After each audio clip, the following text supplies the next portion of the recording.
to give an informed voice to community members and residents in the decision-making process around whether their city agencies could acquire or use privacy-invasive surveillance technology. In the 6 years since Oakland Privacy was originally formed as the Occupy Oakland Privacy Working Group, they've successfully fought and defeated the expansion of the Port of Oakland's Domain Awareness Center into a citywide surveillance apparatus. They've also launched successful campaigns for community control over police surveillance, or CCOPS, in Santa Clara County, Davis, Berkeley, their hometown of Oakland, and even the Bay Area Rapid Transit System. I'm sure Tracy's gonna be like, you forgot this one and that one. The list of their accomplishments is long, and it will be a 90-minute presentation if I list them all. So, with the list of accomplishments, and actually this year, they also were instrumental in the passing of a CCOPS ordinance here in San Francisco that also introduced the first ban in the nation of government use of face surveillance.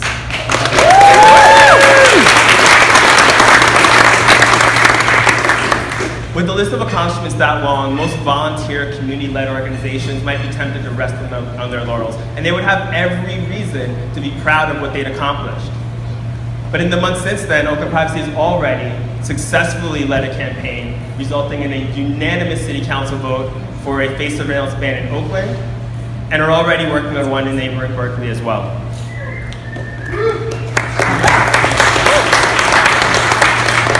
The members of Oakland Privacy be the first to tell you that this is not just the result of their own hard work, but also the priority they put on coalition building within their community and beyond. It's that humility, perseverance, and willingness to help others that makes it such an honor to present this 2019 Barlow Award to Electronic Frontier Alliance member Oakland Privacy.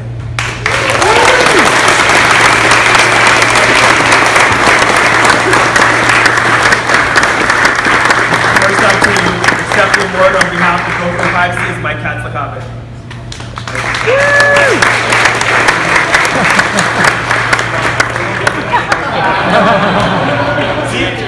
Willingness to help others.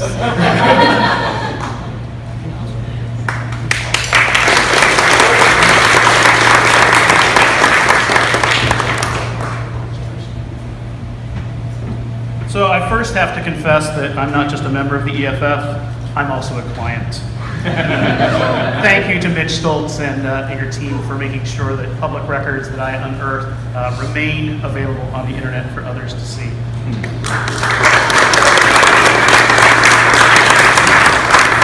But as Nash said, Oakland Privacy's strength comes not just from the citizens that volunteer as part of its group, but also from the coalitions that we build. And certainly every victory that is credited to us is the result of many, many other coalition members, whether in some cases it's the EFF or the ACLU or local neighborhood activists. It's really a coalition of people that makes us stronger and helps us get the things done that sometimes we, not always deservedly, get as much credit for. So I want to make sure to call out those other groups and to recognize that their work is important as well and critical for us.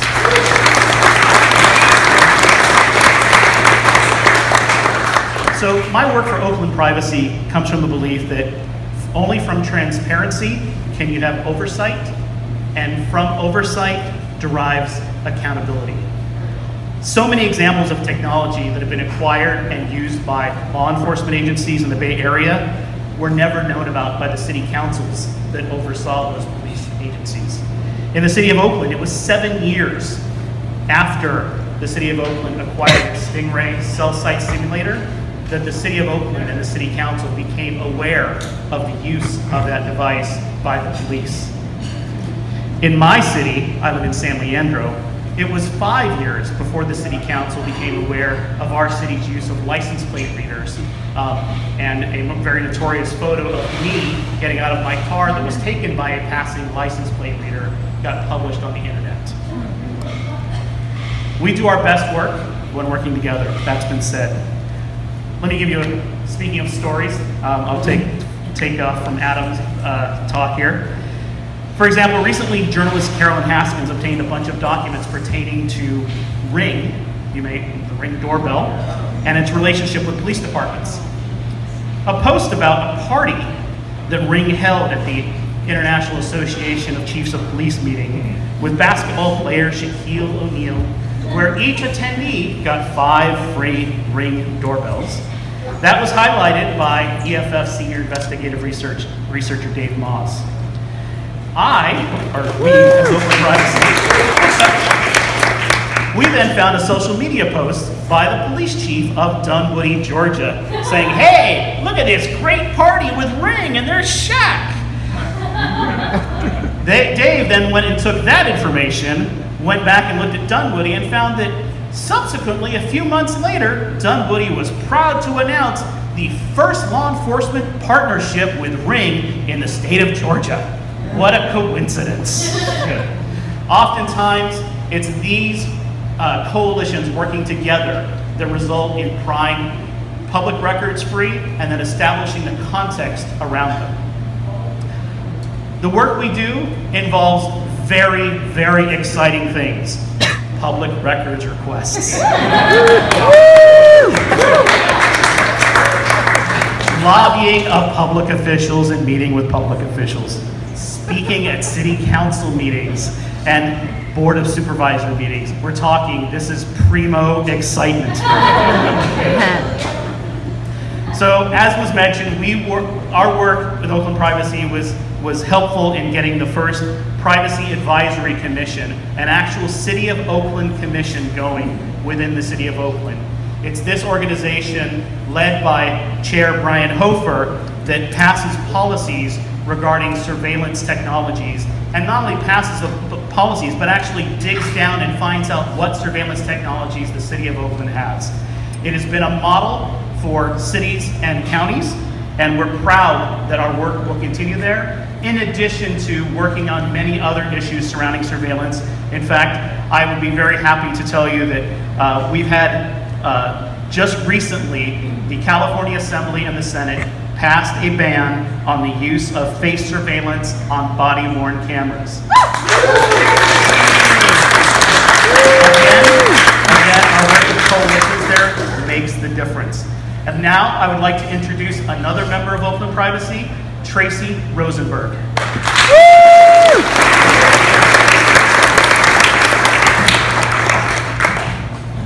Thank you, Mike, and hi everyone, and thank you so much for this wonderful award. We are honored. We're splitting up the speaking here because Oakland Privacy is a coalition and is a collective, and that's important to us. We have no hierarchy. After all these years, and I've been doing this for 5 years, all that I get to call myself is a member. That's all I get. I want to highlight there are people in the audience that are not coming up on stage: J.P. Masser, Don Falk, Leah Young. There are people that are not here, whose names I won't mention since they're not here. But it's always a coalition effort. And this week I've been jumping up and down because the broader coalition that includes EFF and Consumer Reports and ACLU and a bunch of other people, we just stood down the Chamber of Commerce, the tech industry, and pretty much every business in California in order to keep the Consumer Privacy Act intact.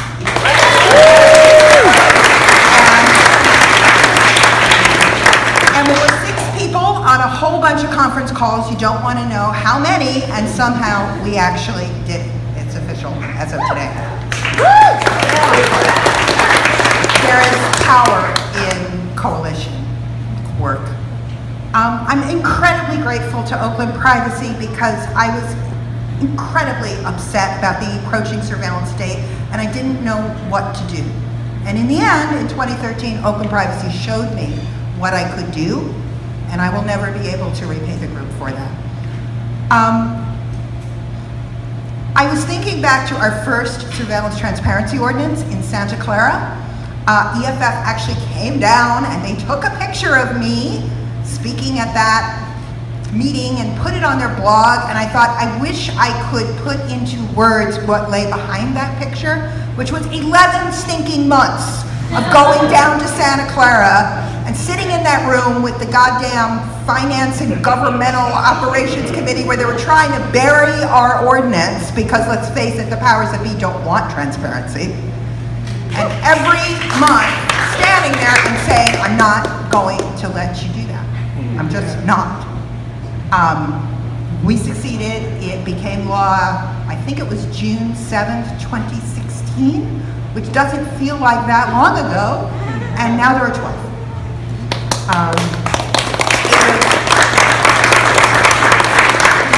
8 of them are here in the Bay Area, a couple in Massachusetts, Seattle, and somehow Nashville did it without us, and more power to them. So I think that's pretty much what I kind of want to say here. I mean, what Oakland Privacy does fundamentally is we watch. The logo is the Eye of Sauron. And, well, I'm not a Tolkien geek, but I deal with what I, am a part of. But hey, look, I went to a basement and it was all guys. That's what it is. It's a little more gender balanced now, but not entirely. But the point is that I kind of stands for something important because it's the eye of we are watching. And in really mechanical terms, we try to track every single agenda of God knows how many city councils there are in the Bay Area. I think we're watching about 25 now. And if a couple more of you would volunteer, we might make that 35. But the point is, and every time there's sort of, a little action going on locally that's just making the surveillance state that much worse, we try to intervene. And we show up, and the sad truth is that at this point they can kind of see us coming from a mile away, and they're like, oh great, you guys came to see us. But the point is, that's our opportunity to kind of start that conversation. Oakland is a laboratory. It's the place where we can, and Oakland's not perfect. I mean, all that you need to do is take a look at OPD, and you know that Oakland's not perfect, right? But it's a place where we've been able to ask the questions, and we're basically trying to, export that as far as it possibly can, and we go there and we ask the questions. And really the most important part to me, and the part that gives me hope, is, we get a lot of people that come to the basement to kind of talk to us, and basically, share with us how dystopia is coming, which we know, it's here. There's no hope, right? But when those people find the way to lift up their voices and say no, that's what gives me hope. So thank you.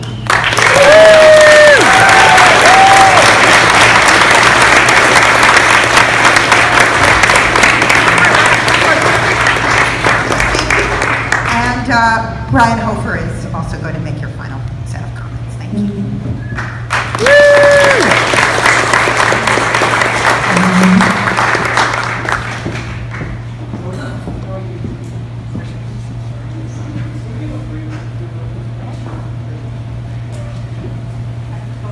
Just one picture with all three of you.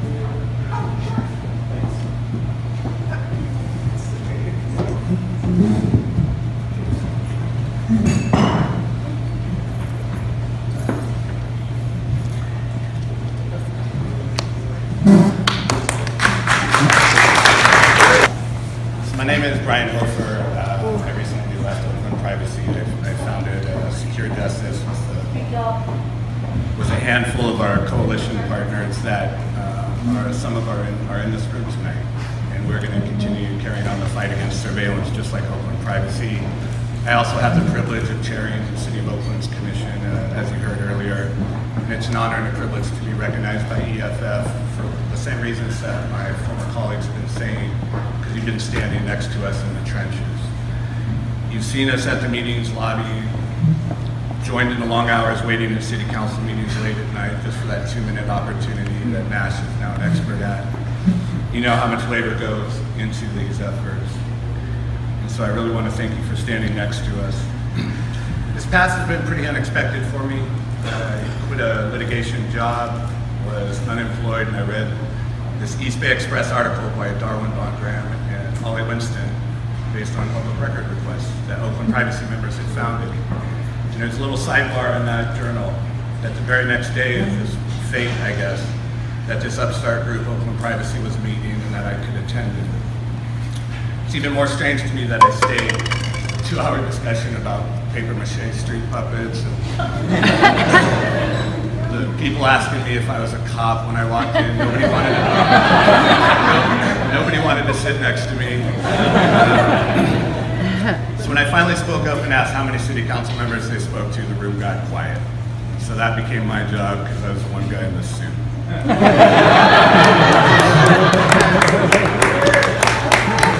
At the Honorable Linda Ly's ACLU going away party a couple months ago, I remarked that if we had lost the Domain Awareness Center vote, I would have never become an activist. I would have returned to my couch, I spent hundreds of hours on that project, and I would have been really disillusioned. But March 4th, 2014, which was the vote, is still the greatest day of my life. We generated international headlines by defeating the surveillance state in the true power to the people sense.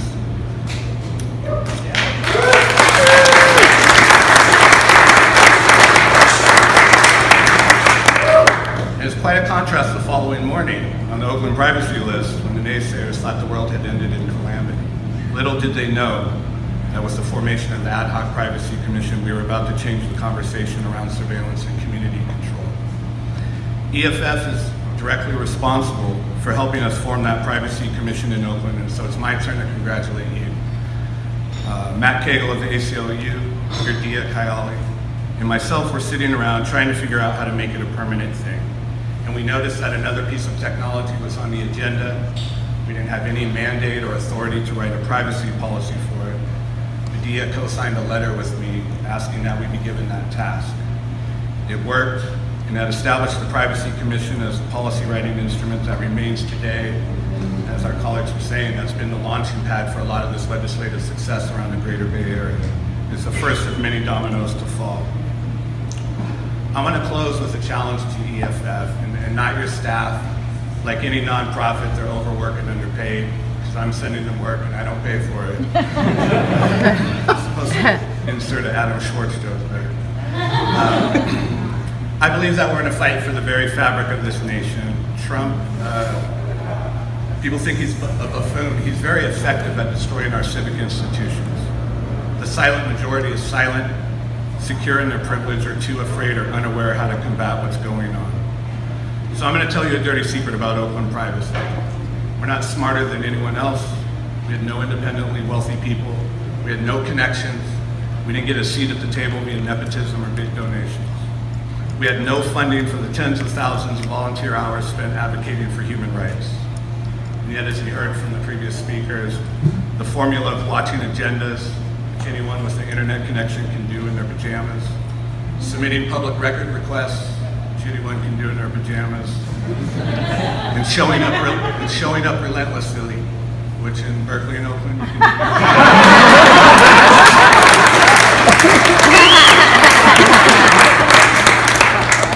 That led to a coalition legislative streak that will never be duplicated. That 4-year run will never happen again. So I ask that you challenge your membership to do the same. Pajamas optional. We need numbers. We need people to get off their couch like me for the first time. The Domain Awareness Center was literally the first time I ever walked inside the Oakland City Hall. And I apologize for the police lingo, but your membership is a force multiplier, and it's critical that more folks get involved. If you don't already know, somehow next week turned into Facial Recognition Ban Week. Berkeley, Portland, Emeryville. We have our Georgetown National Convening, where I know EFF will be. It's critical that new, diverse faces start showing up instead of the same actors. As Tracy said, they can see us from a mile away. We need more people. In October, we expect 4 more cities to jump on board. Only one is in California, demonstrating that this isn't just a Bay Area bubble. It's got legs. And like the Domain Awareness Center moment, we've got a chance to change the national conversation, and we better take advantage of it. Thank you for this honor. Thank you.